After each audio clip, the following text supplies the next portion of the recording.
आदाब, मैं हूं सफदर रिजवी। आप देख रहे हैं लाइव एक्सप्रेस चैनल। आपसे गुजारिश है कि इस चैनल को सब्सक्राइब करें, लाइक करें, शेयर करें और कमेंट करें।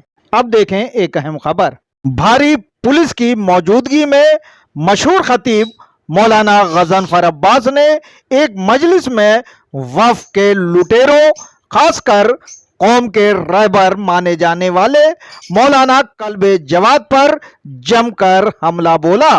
उन्होंने लोगों से साफ साफ कहा कि वे वक्फ के गासिबों और घोटालेबाजों के खिलाफ आवाज उठाएं। मजलिस से पहले कुछ लोगों ने पुलिस से शिकायत कर मजलिस पर रोक लगाने की मांग की थी। इसे लेकर इलाके का माहौल तनावग्रस्त हो गया था, लेकिन मौलाना जवाद के अनभक्तों को मुंह की खानी पड़ी। वे मौलाना गजनफर को काला झंडा दिखाना चाहते थे, लेकिन पुलिस की सख्ती के कारण सभी दुम दबाकर भाग गए। वहां एक भी नजर नहीं आया। इस मौके पर मौजूद थे शियतुस्सफा अंजुमन के महासचिव सरफराज हुसैन। उनसे हमारी बातचीत हुई और हमने उनसे पूछा कि मौलाना गजनफर अब्बास ने वफ के लुटेरों के खिलाफ क्या क्या कहा। पेश है उनके साथ हुई बातचीत, जिसमें इस बात का खुलासा किया गया है कि माहौल क्या था, किन लोगों ने गड़बड़ी करने की कोशिश की और वे क्या चाहते थे। सुने सरफराज हुसैन के साथ हुई बातचीत के अहम हिस्से। ये बताइए, आप मजलिस के लिए पहुंचे थे तो आप लोगों से कुछ बात हुई थी कि कंप्लेन किया है, पुलिस वालों ने कुछ पूछा था किसी से? हमें तो दिन में ही पता हो गया था। हाँ, दिन में जी एक पता हो गया था। और जब से पहली बार कंप्लेंट करने थाने पहुंचे थे तो पुलिस ने इनको मना कर दिया था। अच्छा, तो कंप्लेंट बनती नहीं है तुम्हारी। जी धार्मिक सभा है और उसको रोका जाए, ये कैसे पॉसिबल है? अच्छा, ये फोन करवाया। ये लिखा था कि रोका जाए। हाँ, अच्छा, उसके बाद क्या किया इन्होंने जब मना कर दिया तो? जब फिर इन्होंने कल्बे जवाद से प्रेशराइज कराया। अरे ये तो लोग ऐसे ही कह रहे होंगे ना, ये सच्चाई है कि कल्बे जवाद ने फोन किया? नहीं कर वो जो उसके बाद पुलिस हरकत में आई है ना। हाँ, तो यहाँ की पुलिस तो कल्बे जवाद को कुछ मानती ही नहीं है। नहीं, कल्बे जवाद को यहाँ की पुलिस कुछ नहीं मानती। जिसको मानती है कल्बे जवाद ने वहां तक रसाई करी होगी। अच्छा, मसरूफ से ये तस्दीक मेरे पास तो नहीं है कोई। हाँ, जो सर्कमस्टांसेस, जो हालात मैंने कल देखे और सुने जी और उसकी तस्वीर भी हुई, इन्होंने क्या किया, मैं आपको एक एग्जांपल दे देता हूँ, आप समझ जाएंगे फौरन। जी जब ये दरगाह शाह मर्दा में कोई भी प्रोग्राम करने वाले होते हैं जी तो वहाँ पर ये अफवाह फैलाते हैं कि कल्बे जवाद को गोली मारने का खतरा है, गोली मार दी जाएगी। जी पिछले 14 साल में एक भी ना गोली बनी ना गोली मारने वाला बना। सही। और है बात ये कि वो कॉल करने वाला आज तक ट्रेस भी नहीं हो पाया। जी, तो ये क्या हमारी पुलिस की नाकामी है या इनका झूठ है?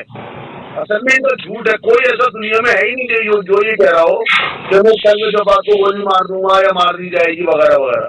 तो इस तरह ये भी डर फैलाते हैं कि यहाँ अगर मौलाना ने मजलिस पढ़ी तो यहाँ जो है आपस में इंतजार हो जाएगा, एक बहुत बड़ा झगड़ा होने का खतरा है। अच्छा, ये किन लोगों ने ये सब अफवाह फैलाई थी? ये जनरेटर वाले हैं वहाँ पर, तो ये बहादुर के कोई रिश्तेदार हैं। मैं कह रहा हूँ कि जब इन लोगों ने कंप्लेन की तो पुलिस ने दूसरे पक्ष को बुलाया, पूछताछ की नफीस वगैरह या हाविल के लोगों से। अगर पुलिस दूसरे पक्ष को न बुलाती तो ये खुलती नहीं बात। अच्छा, हमें कैसे पता चलता? पता ही तो चला जब उन लोगों को बुलाया गया कि भाई मौलाना का ये प्रोग्राम कौन मैनेज कर रहा, ऑर्गेनाइज कर रहा है। तो उन लोगों को बुलाया गया, कमेटी के जो ओहदेदारान है वहाँ, हाँ, इमाम बाड़े के जी, उनको बुलाया गया और वो सेम ही लोग थे। अच्छा, तो उन्होंने कहा ऐसी धार्मिक सभाएं तो अक्सर होती है यहाँ। जी और मौलाना का मतलब मौलाना के मजलिस पढ़ने से इंतजार हो जाएगा, ये बात समझ से बाहर आता है। सही। बल्कि इन लोगों का इन्होंने ये कहा कि जी हम उन्हें काले झंडे दिखाएंगे। अच्छा, किसने कहा? ये जो ग्रुप रोक रहा था हाँ, कि मौलाना जो मजलिस पढ़ रहे हैं उनको काले झंडे दिखाए जाएंगे मौलाना तुलसी को, जबकि ऐसा कोई प्रोग्राम था ही नहीं। नहीं धमकी थी ना, प्रोग्राम कहाँ से है ये? हाँ ये तो जनरेटर, ये जो बहादुर का जो ग्रुप है, जो कल्बे जब्बात का ग्रुप है, जी जी, वो कल्बे जब्बात या बहादुर के लिए काम कर रहा था। उन्होंने धमकी दी थी कि अगर मजलिस हुई तो हम उनको काले झंडे दिखाएंगे। लोगों को ये पता ही नहीं है कि वो मजलिस खुद अपने आप में काले झंडों पर हो रही थी।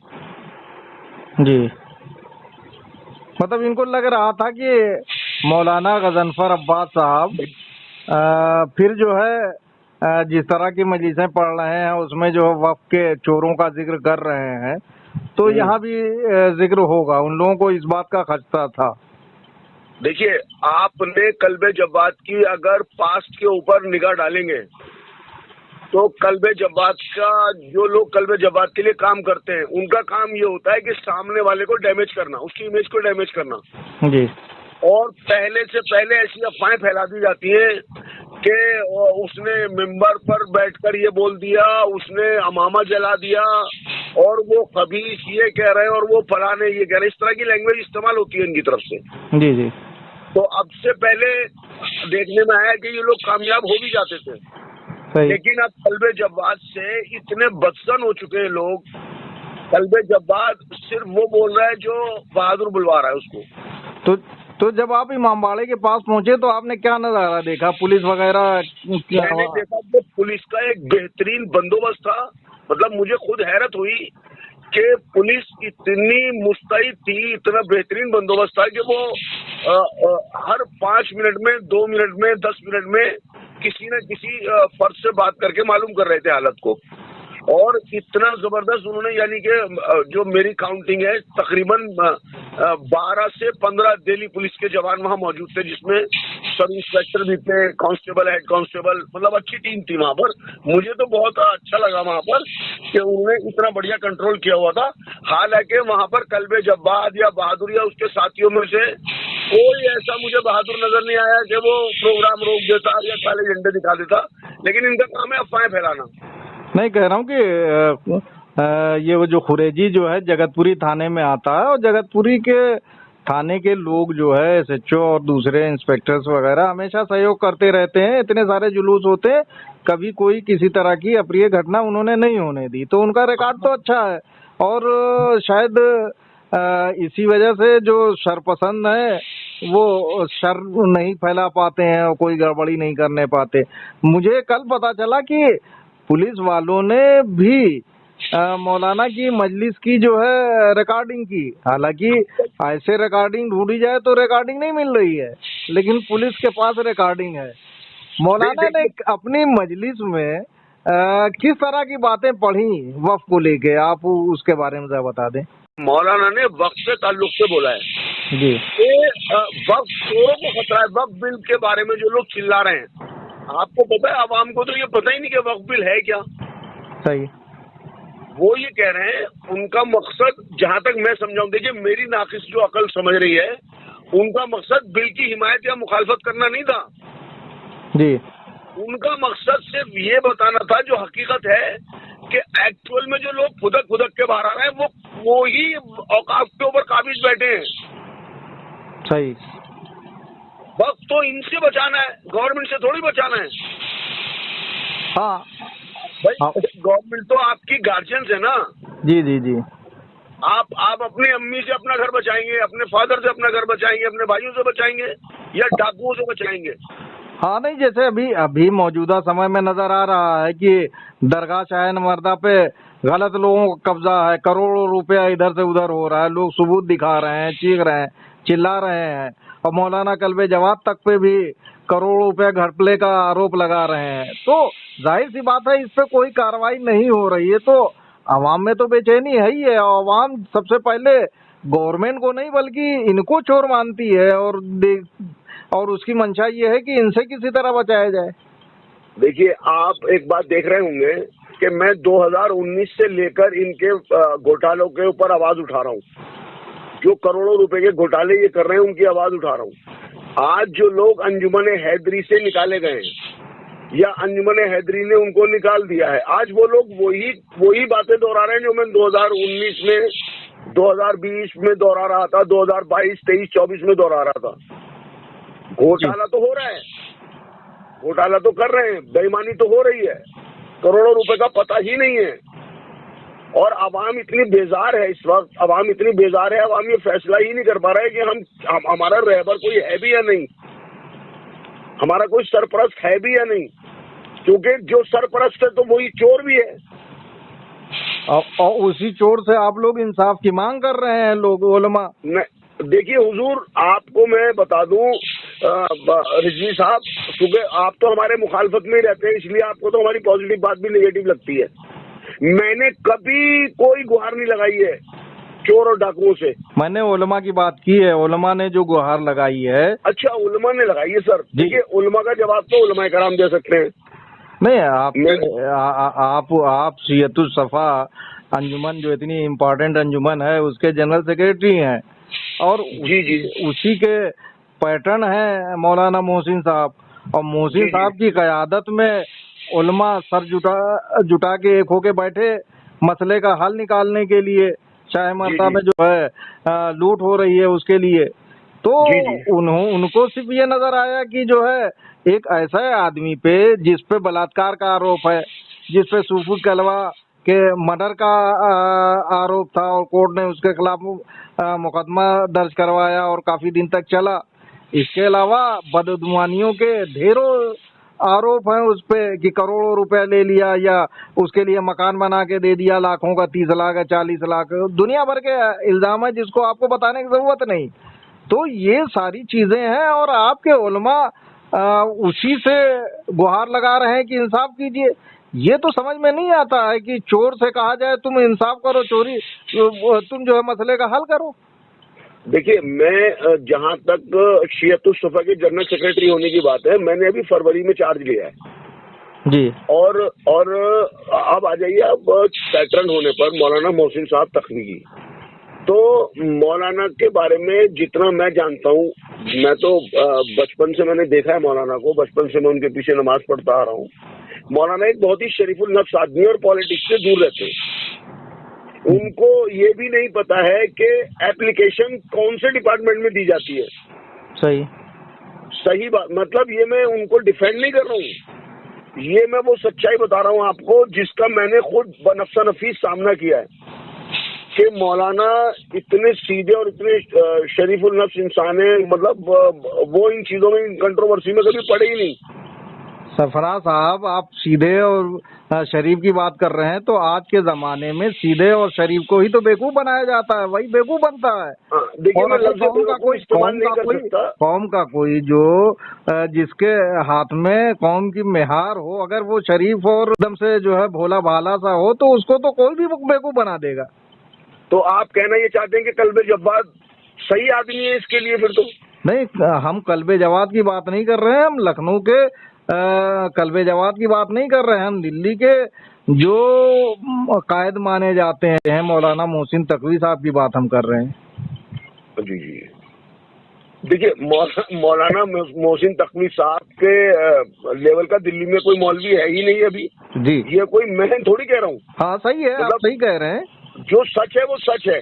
अब मिसाल के तौर पर उनका लेवल 70% हायर है, 90% है, 99 है, 100 है, मुझे नहीं मालूम, लेकिन मैंने जो देखा है आसपास के उलमाओं के बीच में, तो उनके लेवल का तो नहीं है। तो जाहिर सी बात है वही कायदे मिल्लत जाफरिया दिल्ली होंगे जी। अब भाई यहाँ पर तो आपने देखा होगा कि लोग अमामा लगा के शाही इमाम बन जाते हैं, वो तो मतलब नकली शाही इमाम भी होने लगे।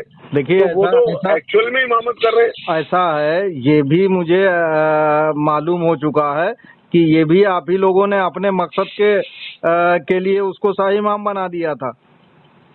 जब उल्लू सीधा करना होता है तो गधे को भी लोग बाप बना लेते हैं, तो वही काम किया गया था। जब अंजुमन के कुछ लोगों को, खास लोगों को, जिनका नाम मैं नहीं लेना चाह रहा हूँ, जरूरत पड़ी तो उन्होंने कहा कि अरे इनको शाही इमाम बना दीजिए, ये जो है शाही इमाम का हवा दिखा के गवर्नमेंट से जो सारे काम हो जाएंगे। तो ये काम तो आप ही लोगों ने किया है, आप ही के भाई बंधुओं ने किया है, इनको शाही इमाम बनाया है।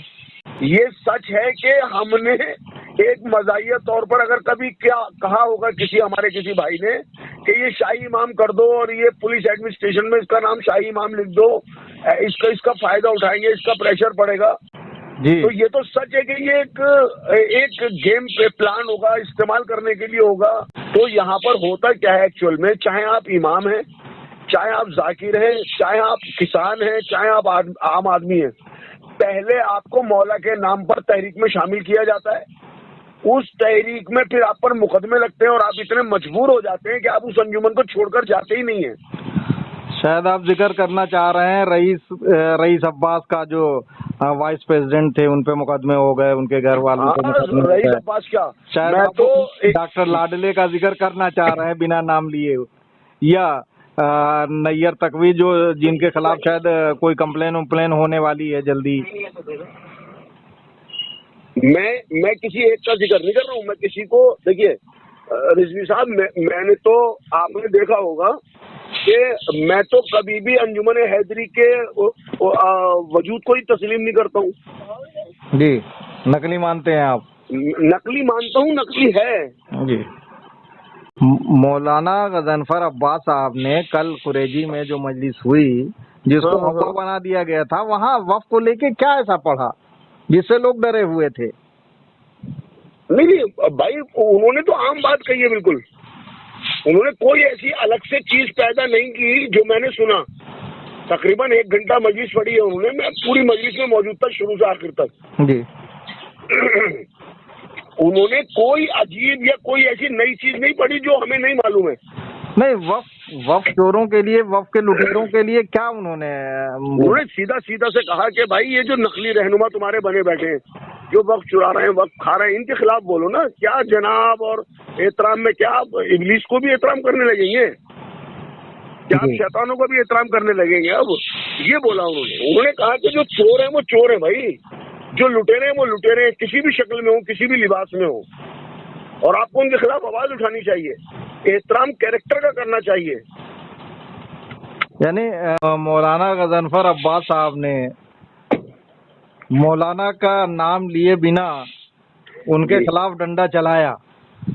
हाँ, उनके खिलाफ क्या, जितने भी चोर हैं या डाकू बैठे हैं या जो माले इमाम खा रहे हैं, सभी के लिए बोला है उन्होंने। तो क्या स्पष्ट क्या संदेश था, क्या मैसेज था उनका कौम के लोगों को?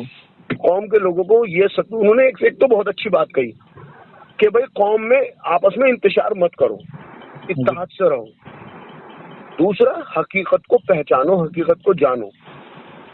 और उन्होंने ये कहा कि जो वक्त के लुटेरे हैं उनके खिलाफ आवाज उठाओ, एकजुट हो जाओ। तो लोग कह रहे हैं कि मेंबर का गलत इस्तेमाल हो रहा है, तो आपको लगता है कि ये चीजें मेंबर से बयान होनी चाहिए?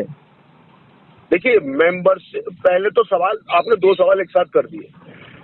मेंबर का गलत इस्तेमाल हो रहा है, कर कौन रहा है, पहले ये तय कीजिए। जी, आपने कल्बे जब्बात को सुना होगा, मिंबर रसूल पर बैठकर रेप की बात करते हैं, प्रेगनेंसी की बात करते हैं, भागने की बात करते हैं, और अगर इससे भी ज्यादा बढ़ जाइए तो क्या वो बेटी आपके घर की थी?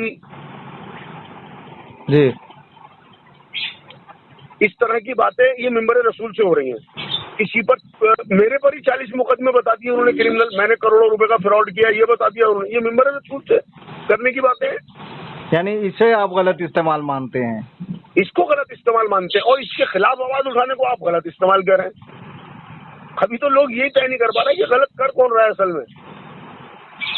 इसका मतलब ये उलमा की कमजोरी है।